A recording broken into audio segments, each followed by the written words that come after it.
Let's say you're playing your favorite game online when suddenly someone messages you saying, "Congratulations, you've just won a prize.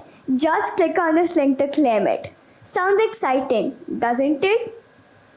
But what if this link really is just a trap to steal your personal information or infect your device with a virus? Hello, I'm Niyudha, and today I'm going to talk about something super duper important: digital safety. The internet is an amazing place where we can learn, play, and interact with others. But just like we lock our doors at home or look both ways before crossing the road, we need to take some steps to protect ourselves while using the internet as well. Today, I'm going to share some simple but effective tips to help you stay safe and smart in the digital world. But before we start, what is digital safety? Digital safety is protecting your personal information, being cautious about what you post online, and knowing how to avoid threats such as scams, viruses, and even cyberbullying. In today's world, almost everyone, including children like me, spend a lot of time online.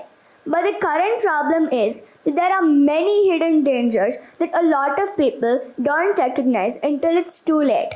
Whether it's fake websites, phishing emails, or even cyberbullying, the internet can sometimes feel like a minefield. Children are especially vulnerable because they may or may not recognize these risks. Yes, you heard me right. Children of my age really are vulnerable. So, what can you do to stay safe online? Here are some safety measures that you can follow to stay safe while using the internet. Always check if a website is safe before using it. Always check for a padlock symbol in the address bar and ensure that the website starts with the HTTPS rather than a HTTP, because the S in HTTPS stands for secure, indicating that the website is using a secure sockets layer certificate, which means that all the data and communication is encrypted as it passes from your browser to the website server. Try to actually read the cookies that a website gives you. Many of us usually just ignore and accept all the cookies. But what really are cookies? Cookies are small pieces of text sent to a browser you're using by a website to help them remember your visit there. Cookies are usually safe to use but can sometimes be used by attackers for malicious activities. This is why it's important to read the cookies that a website gives you. Use a strong password. A strong password is like a key that's really hard to copy. Use a mix of numbers, symbols, uppercase and lowercase letters, and avoid using obvious ones like 1234 or your name. Beware of phishing. Phishing is when someone sends deceptive messages or pretends to be a trusted organization to trick you into sharing your sensitive information.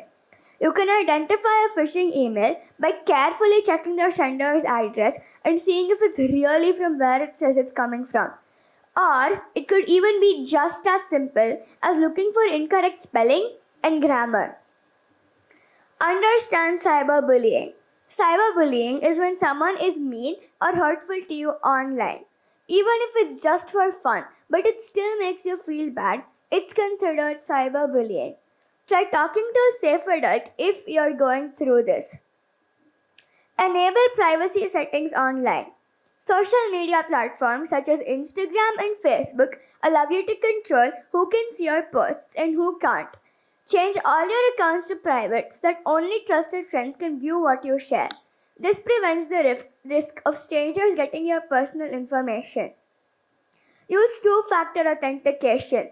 My parents do this all the time. For example, if I ask my mom for a candy, she tells me to ask my dad.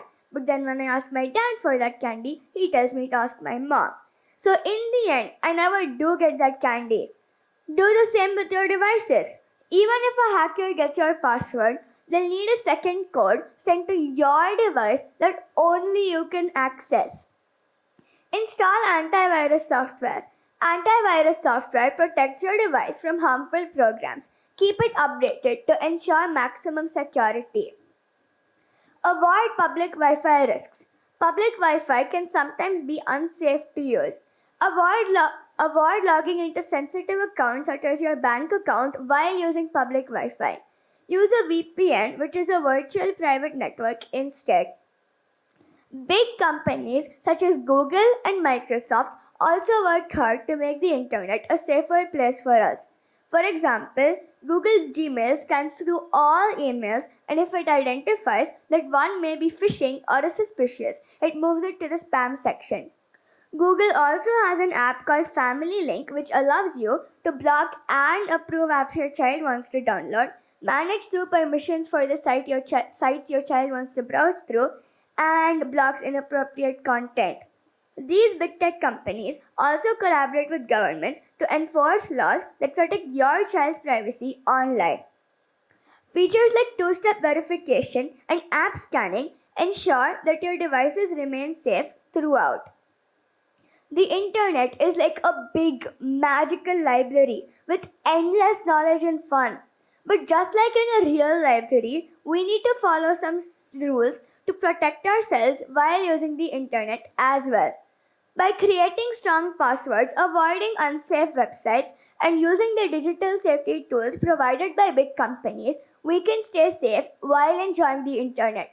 Here's my challenge for you. The next time you go online, think about what you've learned today. By using a strong password, double checking before clicking on links, and always telling an adult if something doesn't feel right, we can enjoy the internet while staying safe. Thank you. Be smart, be safe, and always use the internet responsibly.